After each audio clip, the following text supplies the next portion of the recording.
I never thought I'd be the kind of person to black out at a bar on a Tuesday night, but there I was, apparently making a complete fool of myself in front of half the staff at Morrison Tech. I don't remember most of it. What I do remember is waking up in my own bed the next morning, fully clothed except for my shoes, with a glass of water and 2 aspirin on my nightstand, and absolutely no recollection of how I got there. The last clear memory I have is ordering my 4th whiskey sour and texting my ex something I definitely shouldn't have been texting.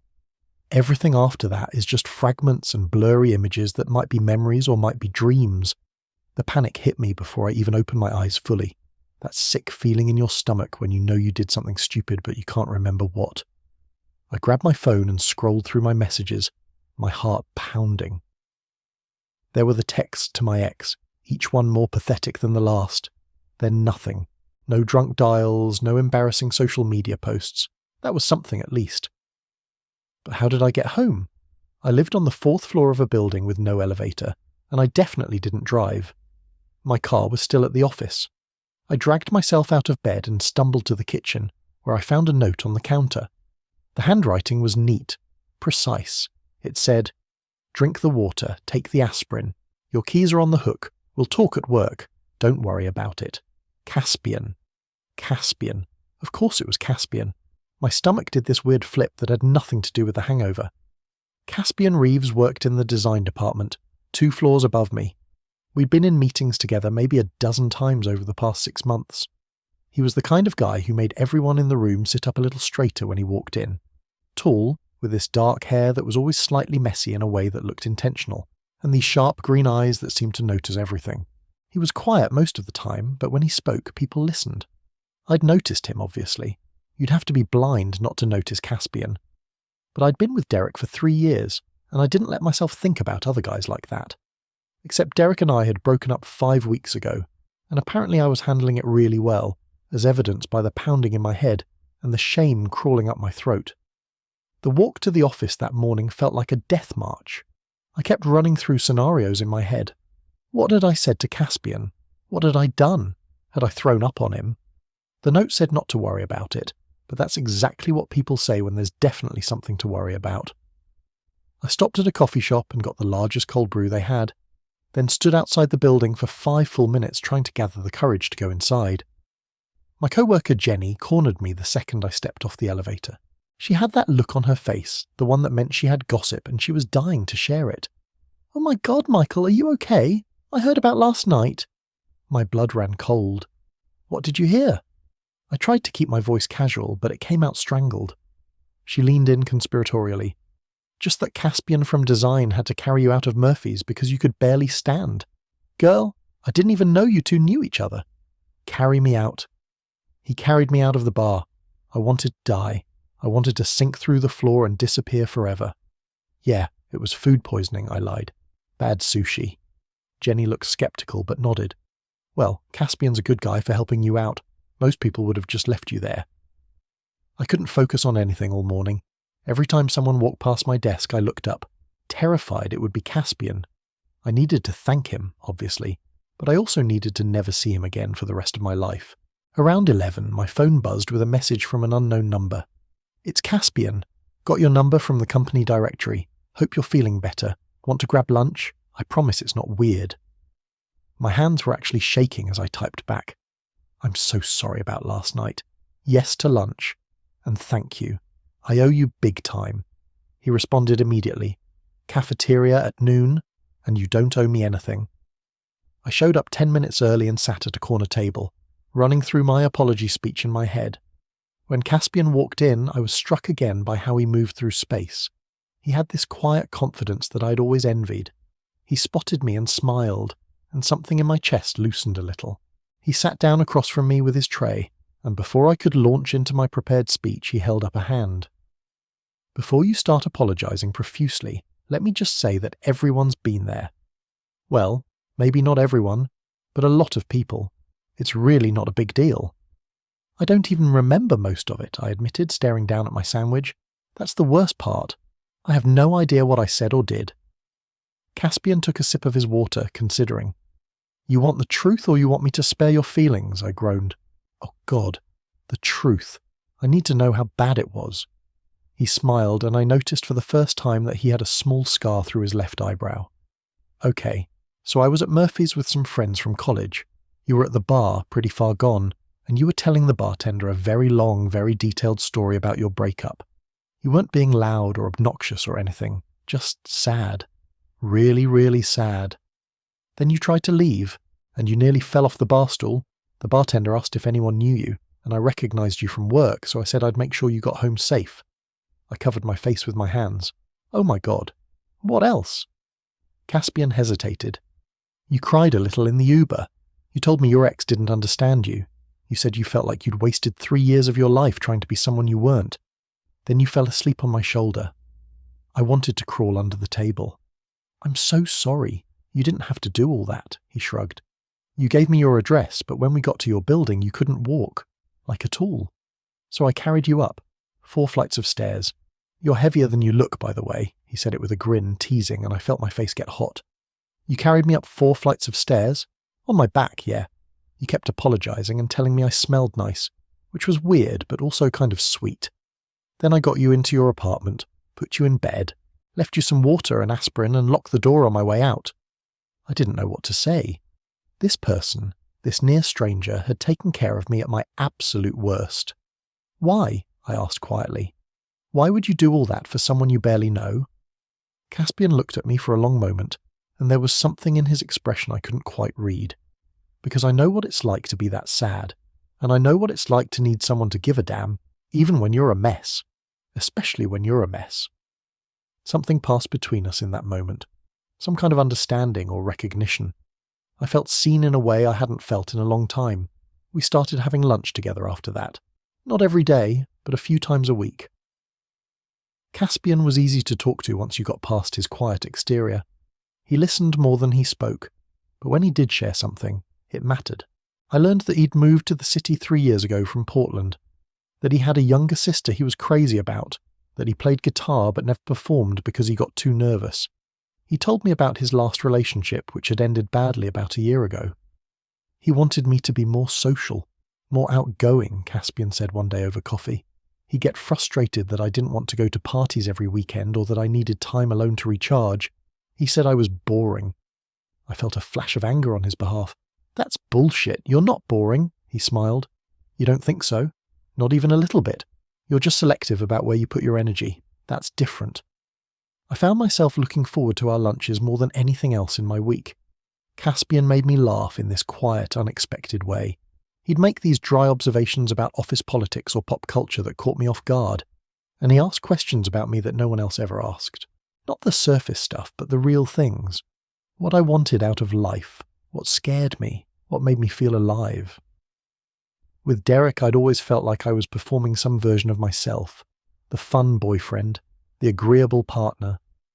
I swallowed my opinions if they might cause conflict. I pretended to like his friends even though they exhausted me. I made myself smaller to fit into his life, but with Caspian, I didn't feel like I had to be anyone but myself. He seemed to like the parts of me that Derek had found annoying. My tendency to overthink things, my weird sense of humour, the fact that I could spend an entire Saturday reading and be perfectly content. It was about 2 months after the bar incident when I realised I was in trouble. We were at Caspian's apartment watching a movie on his couch. He lived in this tiny studio with plants everywhere and bookshelves covering every wall. It smelled like coffee and something earthy, maybe incense. We'd fallen into this routine of weekend movie nights, trading off who picked.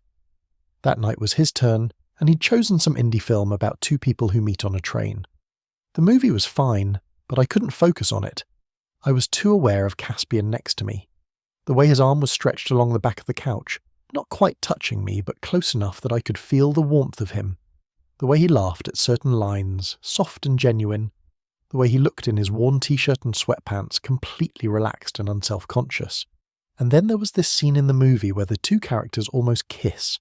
They're standing in the space between train cars, and the tension is unbearable, and you can see them both wanting it but being afraid. Caspian shifted slightly beside me, and his arm brushed against my shoulders. It was probably an accident, but my whole body reacted. My heart started racing. My skin felt hot. I couldn't breathe right, that's when it hit me. Oh no. Oh no, no, no! I had feelings for Caspian. Real, terrifying, complicated feelings. This wasn't just friendship or gratitude. This was something else entirely. I was falling for him, and I had no idea if he felt the same way, and the thought of ruining what we had made me want to throw up. I must have tensed up or made some sound because Caspian looked over at me. "You okay?" His face was so close. I could see the flecks of gold in his green eyes. "Yeah," I managed. "Just cold." It was a lie. I was burning up.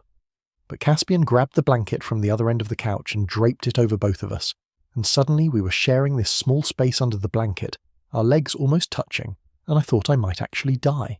I barely remember the rest of the movie.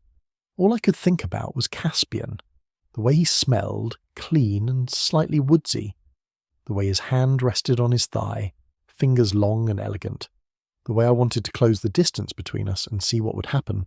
When the movie ended, I practically bolted. Made up some excuse about having an early morning even though it was Friday night. Caspian walked me to the door looking a little confused. "Did I do something wrong?" he asked. "What? No, you're perfect. I mean, everything's perfect. I'm just tired." I was rambling. He smiled, but it didn't quite reach his eyes. "Okay, text me when you get home safe." I nodded and left and spent the entire subway ride home with my head in my hands, trying to figure out what the hell I was going to do. I did what any rational person would do. I avoided him. For a week, I made excuses about why I couldn't do lunch. I was busy. I had a deadline. I was meeting another friend. All lies. Caspian didn't push, but I could tell he knew something was off. He sent me a few texts, casual check-ins, and I responded but kept it brief. I thought maybe if I put some distance between us, these feelings would fade. I'd get over it and we could go back to being friends and everything would be fine. Except I couldn't stop thinking about him. Every song reminded me of something he'd said. Every coffee I drank made me think of our lunches. I missed him, and it had only been a week and I was miserable. Jenny noticed. "What's going on with you? You've been moping around like someone killed your dog." I sighed. "It's complicated." She raised an eyebrow. "Boy complicated." I nodded. She sat on the edge of my desk. "Is it the guy from design? Caspian?" My head snapped up. "How did you know?" She laughed. "Michael, you two have been having lunch together almost every day for 2 months, and you get this look on your face when you talk about him? I'm not blind." I put my head down on my desk. "I'm so screwed, Jenny. He's my friend, a good friend, and I'm catching feelings, and I don't know if he's even into guys, and I can't lose him." Jenny was quiet for a moment. "Can I tell you something? And you can't repeat this because I heard it second-hand." I looked up. "What?" She leaned in. "My friend Tasha in HR said Caspian put down that he was open to being included in the Pride Employee Resource Group emails. That doesn't necessarily mean anything, but it's something." My heart was pounding. "That doesn't mean he's interested in me." Jenny rolled her eyes. "No, but the fact that he carried your drunk ass up 4 flights of stairs and has been having lunch with you every day and invited you to his apartment might mean something. Just saying." I wanted to believe her. God, I wanted to believe her. But the fear was stronger. What if I was reading this all wrong? What if he just saw me as a friend and I made it weird? What if I lost the best thing that had happened to me in years because I couldn't keep my feelings in check? That Friday night there was a knock on my door. I wasn't expecting anyone, and for a second I thought maybe it was a delivery. But when I opened the door, Caspian was standing there, hands in his pockets, looking uncertain. "Hi," he said. "Hi," I echoed, my brain scrambling. "Can I come in? I think we need to talk." Oh God, this was it. He knew. Somehow he knew, and he was here to let me down gently, and our friendship was over. I stepped aside and let him in. He walked into my living room but didn't sit down, just stood there, looking at me with an expression I couldn't read. "Did I do something wrong?" he asked. "Because you've been avoiding me all week, and I can't figure out what happened. If I made you uncomfortable at my place, I'm sorry. I didn't mean to." "You didn't do anything wrong," I said quickly. "It's not you, it's me." He laughed, but it was bitter. That's what people say when they're trying to be nice. I ran a hand through my hair, frustrated. "No, I mean it. You've been amazing. You're the best friend I've had in years. It's just complicated." Caspian took a step closer. Complicated how? I couldn't look at him. I stared at the floor, at my hands, anywhere but his face. I can't talk about it. His voice was soft when he spoke again. Michael, look at me. I forced myself to meet his eyes. There was something vulnerable in his expression, something raw. Are you pulling away because you're not interested in being friends anymore? Or are you pulling away because you're interested in something more? The question hung in the air between us. My mouth went dry. This was it. The moment where I could either be honest or lie and keep things safe. I thought about Derek, about all the times I'd swallowed the truth to keep the peace. I thought about Caspian's note the morning after the bar telling me not to worry. I thought about every lunch we'd shared, every conversation, every moment I'd felt seen and understood. I took a shaky breath. The second one, I whispered. It's the second one. For a long moment, Caspian didn't move, didn't speak. I braced myself for the rejection, for the awkward conversation where he explained that he didn't feel the same way. But then he closed the distance between us in 2 steps, and his hand came up to cup my face, gentle and sure. Thank God, he breathed. I've been losing my mind trying to figure out if you felt the same way. Before I could process what he'd said, he was kissing me. Soft at first, tentative, like he was afraid I might pull away, but I didn't pull away. I leaned into it, my hands finding his waist, and the kiss deepened. It felt like everything clicked into place, like this was what I'd been missing without even knowing it. When we finally broke apart, we were both breathing hard. Caspian rested his forehead against mine. I've wanted to do that since the second movie night, he admitted, when you fell asleep on my shoulder and I got to just look at you without you noticing. I laughed, giddy and breathless. I've been freaking out for weeks thinking you just saw me as a friend. He pulled back enough to look at me properly, his hands still on my face. Michael, I don't carry just friends up 4 flights of stairs. I don't spend every lunch break rearranging my schedule to see just friends. I don't invite just friends over to watch movies while secretly hoping they'll make a move. I felt like I was glowing from the inside out. Why didn't you say something? He smiled. I was going to. I was working up to it. But then you started avoiding me, and I thought maybe I'd misread everything, that maybe you'd figured out how I felt and you were trying to let me down easy. We ended up on my couch, tangled together, talking until 3 a.m. Caspian told me that he'd noticed me months before the bar incident, that he'd volunteered to help me get home because he'd been looking for an excuse to talk to me, that every lunch had been the highlight of his day, that he'd been terrified I was straight and he was setting himself up for heartbreak. I told him about Derek, about how I'd spent 3 years trying to be someone I wasn't, about how being with him, with Caspian, felt easy in a way nothing else ever had, how he made me want to be braver, more honest, how I'd never felt this way about anyone. We started dating officially after that night, and it was different from anything I'd experienced before. With Derek, there had always been this underlying tension, this feeling that I was one mistake away from disappointing him. But with Caspian, there was just peace. We'd spend entire Sundays in bed, reading or talking or just existing in the same space. He'd text me random thoughts throughout the day, songs that reminded him of me, funny things he overheard, pictures of plants he thought I'd like. We went to concerts and art galleries and stayed up too late having the kind of conversations that only happen when you feel completely safe with someone. The first time he stayed over at my place for the whole weekend, I woke up before him on Saturday morning. The sun was streaming through the curtains, and he was still asleep beside me, his hair messy, his face relaxed. I just watched him for a minute, feeling this overwhelming rush of tenderness. This person, this beautiful, kind, patient person, had chosen me, had carried me home when I was at my lowest, had seen me at my worst and decided I was worth it. I must have been staring because his eyes opened, and he smiled at me sleepily. "What are you thinking about?" he murmured. I brushed his hair back from his forehead. "Just that I'm really glad you were at that bar." He pulled me closer, pressing a kiss to my temple. "Me too. Best Tuesday of my life." Looking back now, 6 months later, I can't imagine my life without Caspian in it. We've had our challenges, sure. We're both still figuring out how to be in a relationship that's actually healthy and honest. But the difference is we're figuring it out together. He's taught me that love doesn't have to be complicated or painful, that it can be simple and steady and sure, that the right person doesn't make you feel like you have to perform or pretend. They just make you feel like yourself, only better. Sometimes I think about that night at Murphy's, how embarrassing it was, how much I wanted to forget it ever happened. But if it hadn't happened, Caspian might never have talked to me. We might have stayed strangers, passing each other in the hallway, never knowing what we could have been. So yeah, I'm glad I got drunk on a Tuesday. I'm glad I made a fool of myself. I'm glad Caspian was there to carry me home. Because sometimes the worst moments lead to the best things. Sometimes the person you need finds you exactly when you need them most. And sometimes love starts with someone giving a damn when you can't even take care of yourself. That's the kind of love worth having. The kind that shows up, that stays, that carries you home when you can't walk on your own. The kind that sees you at your worst and says, "You're worth it anyway." That's what Caspian gave me. And that's what I wake up every day grateful for.